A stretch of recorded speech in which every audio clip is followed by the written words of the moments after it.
밤에 꿀 한 스푼을 먹으면 세포가 변하고 몸이 회복됩니다. 꿀은 가만히 두어도 썩지 않는 특성이 있어 지구상에서 상하지 않는 유일한 식품이라고 하죠. 덕분에 고대 이집트 시대부터 보존식품으로 사용되어 왔고, 발굴된 고대 무덤에서도 수천 년이 지난 꿀이 여전히 먹을 수 있는 상태로 발견된 사례가 있습니다. 꿀 1kg를 얻기 위해서는 벌들이 약 560만 송이의 꽃을 돌아다니며 수확해야 한다고 해요. 영양 성분을 보면 포도당과 과당 외에 꽃에서 가져온 식물의 영양 성분과 꿀벌의 침속 효소를 섞어 숙성시킵니다. 이렇게 만들어진 벌꿀에 몸에 좋은 성분이 가득한데 비타민과 미네랄, 아미노산 등 다양한 영양소가 풍부하게 포함된 건강식품이 되는 거예요.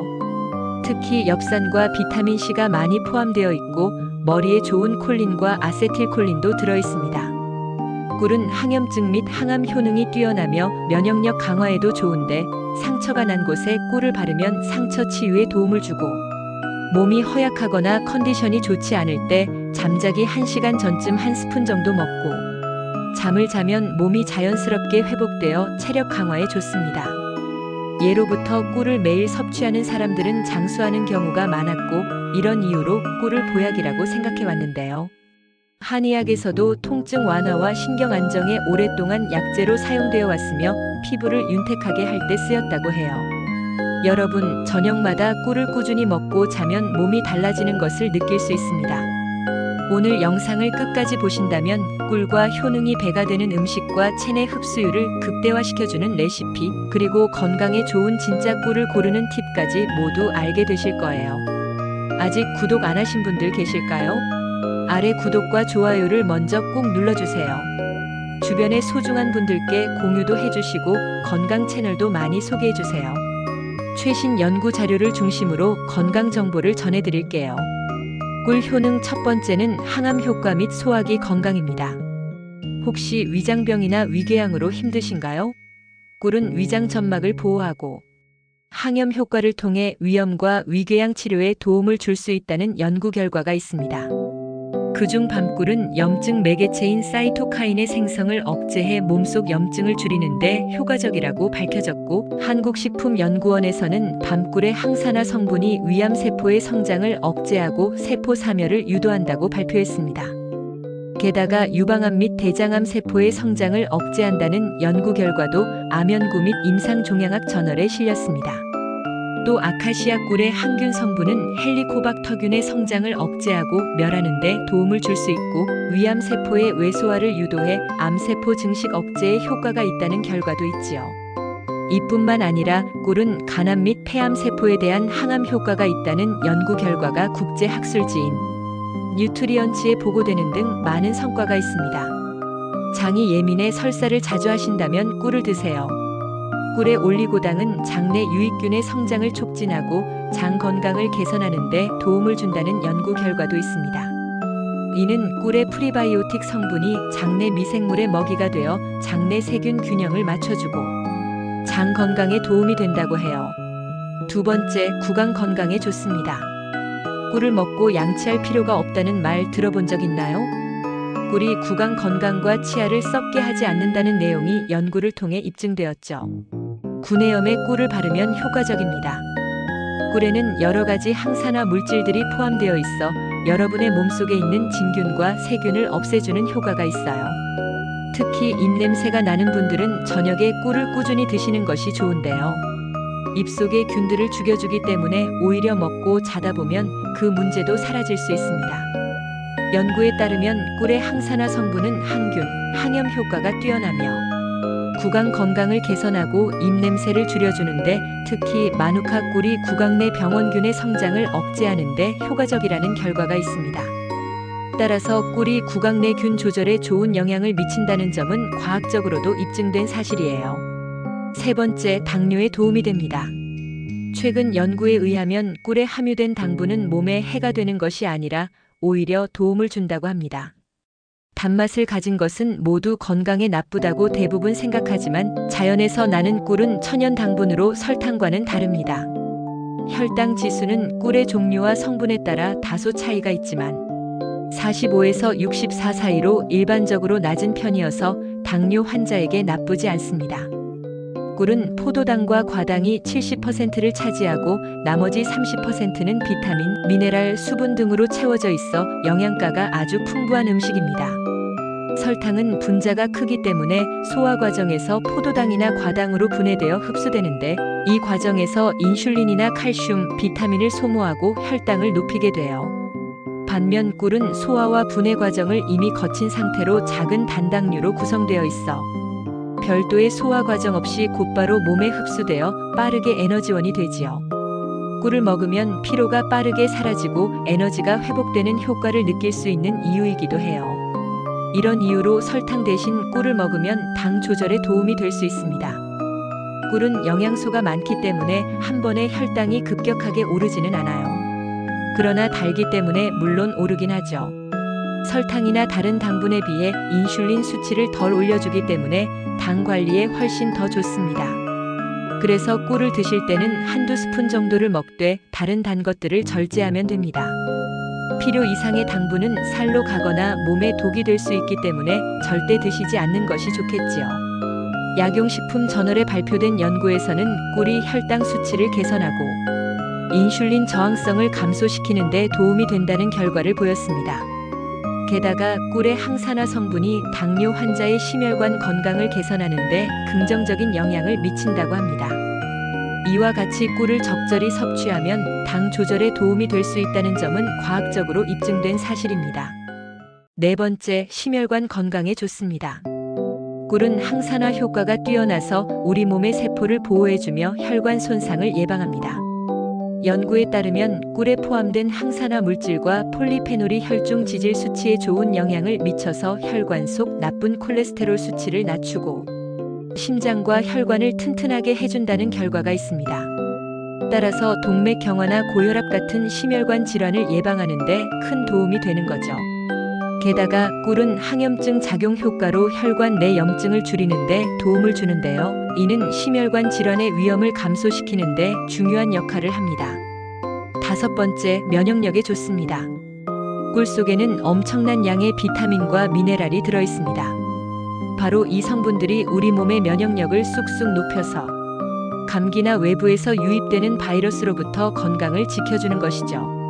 연구에 따르면 꿀에 포함된 비타민C, 다양한 미네랄 등 꿀의 항균 성분, 특히 아연과 셀레늄은 면역 체계를 강화해 감염을 예방하고 항산화 작용을 통해 바이러스의 활동을 억제해 체내 염증 감소에 효과적이라는 결과를 보고했습니다. 꿀을 먹을 때는 몇 가지 주의할 점이 있습니다. 여러분은 꿀을 뜰 때 어떤 숟가락으로 덜어 드시나요? 쇠로 된 숟가락을 사용하면 산화가 촉진될 수 있습니다. 철과 같은 금속이 꿀의 성분과 반응하여 색과 맛에 영향을 미칠 수 있기 때문이죠. 이제부터 쇠 숟가락보다는 나무나 플라스틱으로 된 것을 사용해 보세요. 또 침이나 물기가 묻은 도구를 사용하면 꿀이 변질될 수 있으니 주의해 주시고요. 꿀은 어린이 건강에도 도움을 줍니다. 혈액을 건강하게 하고 성장에 좋은 영향을 주죠. 또 설사 완화나 기침 등에도 유익하다고 평가되고 있어요. 다만 연령에 따라 주의가 필요한데요. 만 1세 미만의 어린이는 꿀 섭취가 금지되어 있으며 미국 질병통제예방센터와 같은 보건기관에서도 이를 권장하고 있습니다. 꿀은 보통 클로스트리디움 보툴리늄이라는 포자를 포함하고 있습니다. 이 포자는 성인에게는 문제가 되지 않지만 만 1세 미만의 어린이에게는 위험할 수 있어요. 이는 아기의 면역 체계가 충분히 발달하지 않아서 이 포자가 장내에서 발화해 독소를 생성할 수 있기 때문입니다. 꿀의 하루 섭취량에 대한 공식적인 권장량은 없지만 일반적으로 성인은 한두 스푼 정도 먹는 것이 적당하고 어린이의 경우 만 1세 이상부터는 하루에 한 큰술 정도가 적정하다고 합니다. 또 너무 많이 섭취하면 혈당이 과도하게 상승할 수 있고 설사 부작용이 나타날 수 있는데요. 당뇨병 등의 질환이 있는 경우에도 섭취량을 조절해야 할 수 있습니다. 꿀을 보관할 때는 직사광선을 피해서 보관해 주시는 것이 좋고요. 꿀은 결정이 생기지 않도록 보관하려면 16도 이상이 좋습니다. 천연 벌꿀은 온도가 내려가면 결정이 생겨 딱딱해지므로 먹기가 불편해지는 단점이 있지요. 이 현상은 변질된 게 아니기 때문에 그대로 드셔도 좋고 약한 불로 가열해서 녹여 드셔도 됩니다. 참고로 가짜 꿀은 결정이 생기지 않는다고 해요. 원하는 꿀을 드시고 싶다면 구입할 때 꿀의 종류와 성분표를 잘 비교해 보셔야 합니다.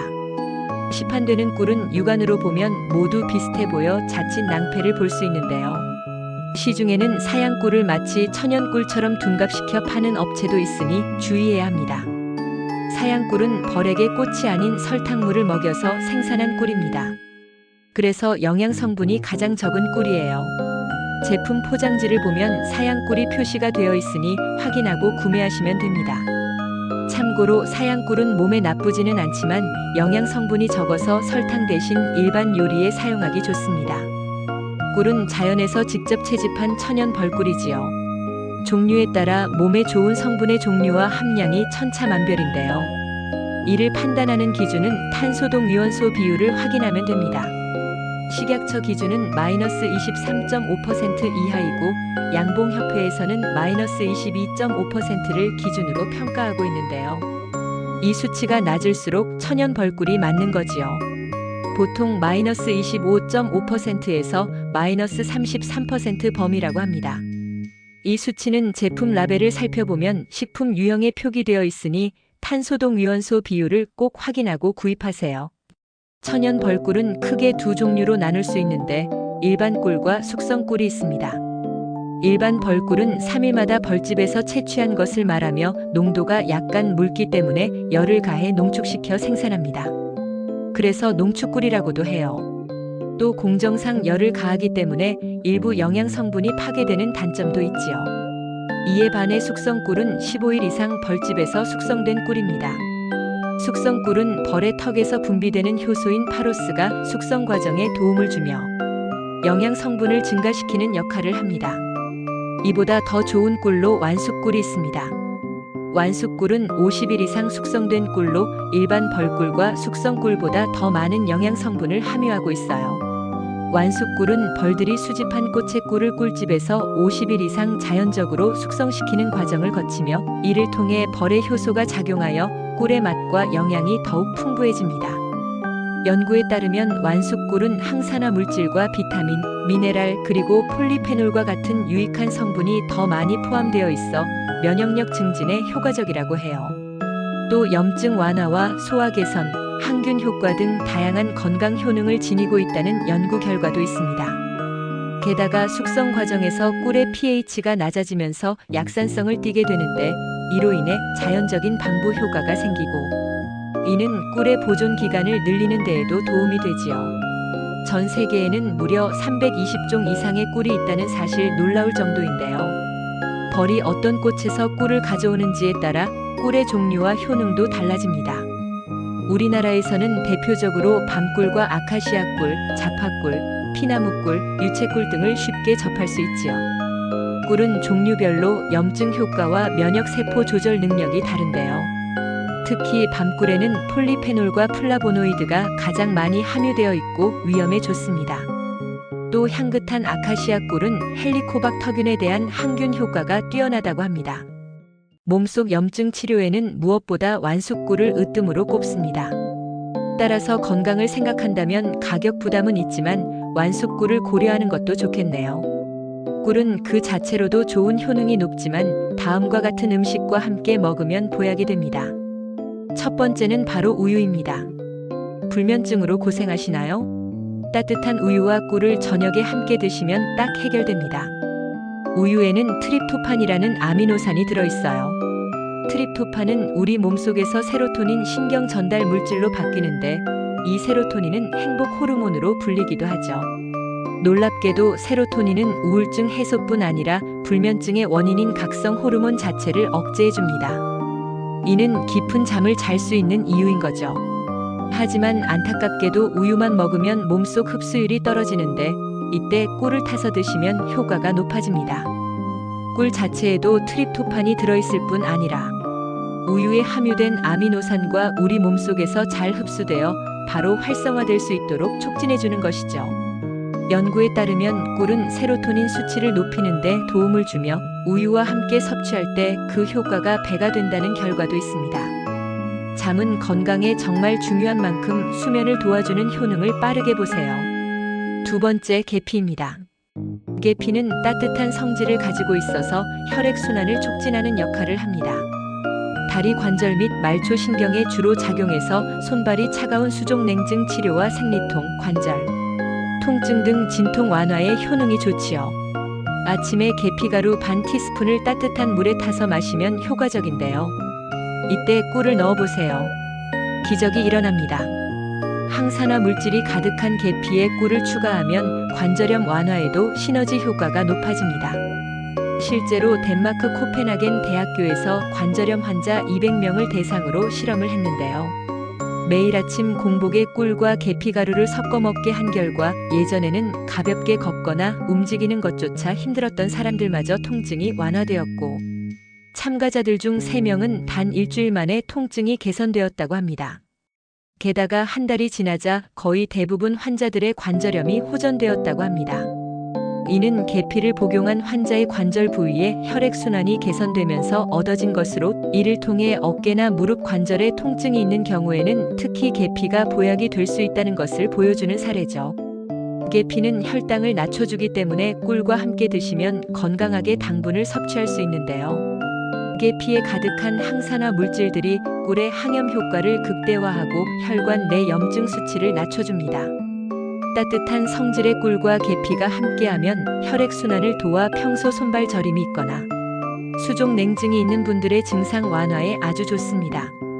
꿀과 계피 가루를 복용한 시니어들은 대조군에 비해 더 민첩하고 유연성이 있었다는 실험 결과도 있지요.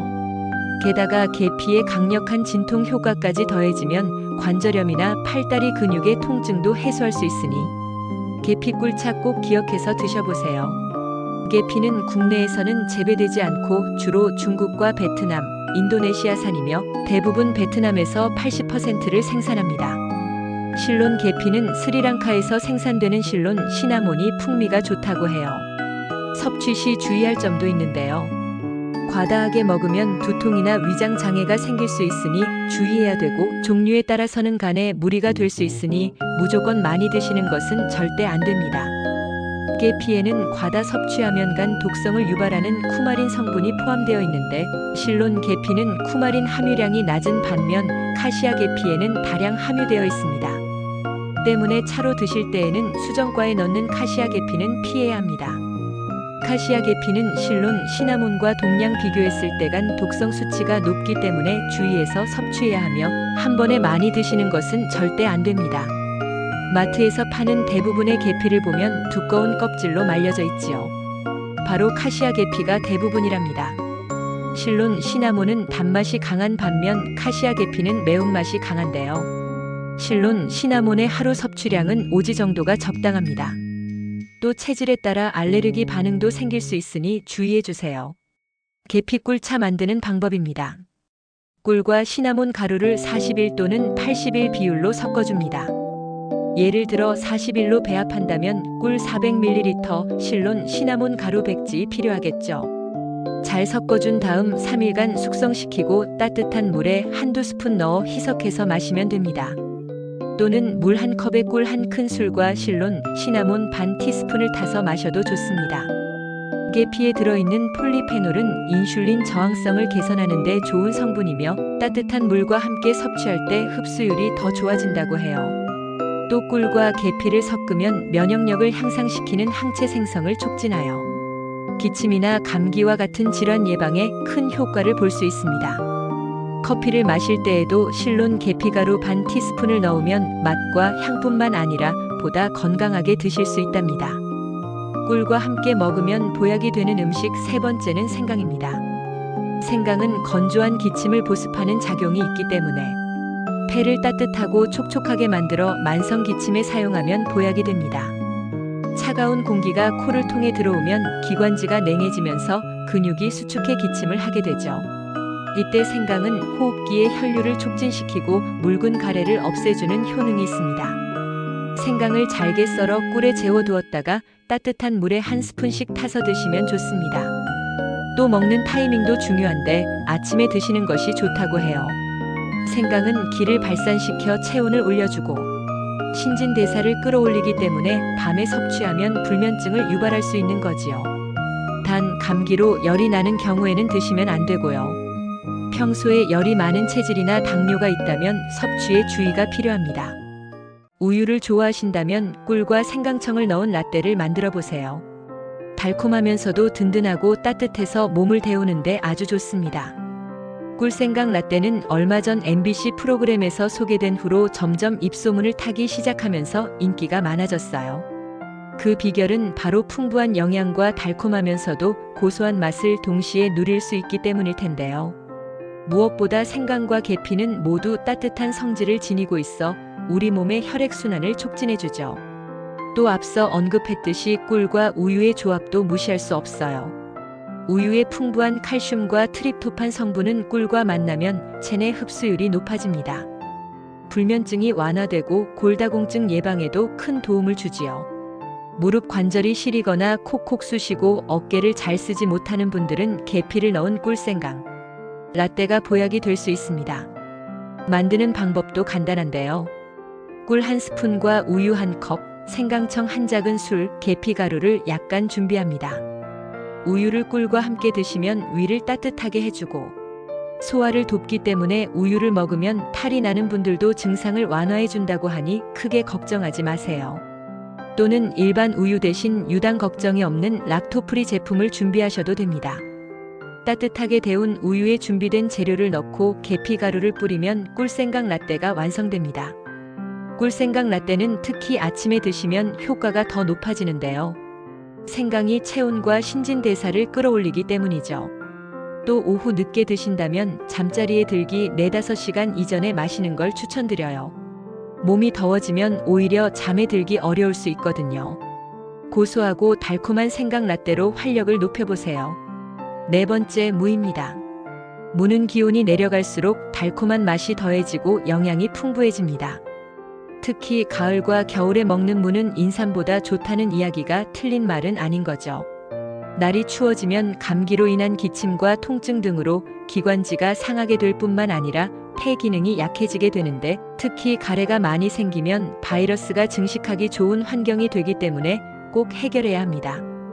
이때 무와 꿀을 함께 드시면 폐와 기관지가 튼튼해지고 호흡도 편안해져서 기침과 가래 등을 가라앉혀 면역력에 아주 좋은 보약이 됩니다. 무의 맵고 아린 맛은 신이 그린 성분 때문입니다. 이 성분은 항염 효과가 있어 기관지를 튼튼하게 강화시키고 가래를 묽게 만들어주는 등 호흡기 질환의 증상을 완화하는 데 효과적입니다.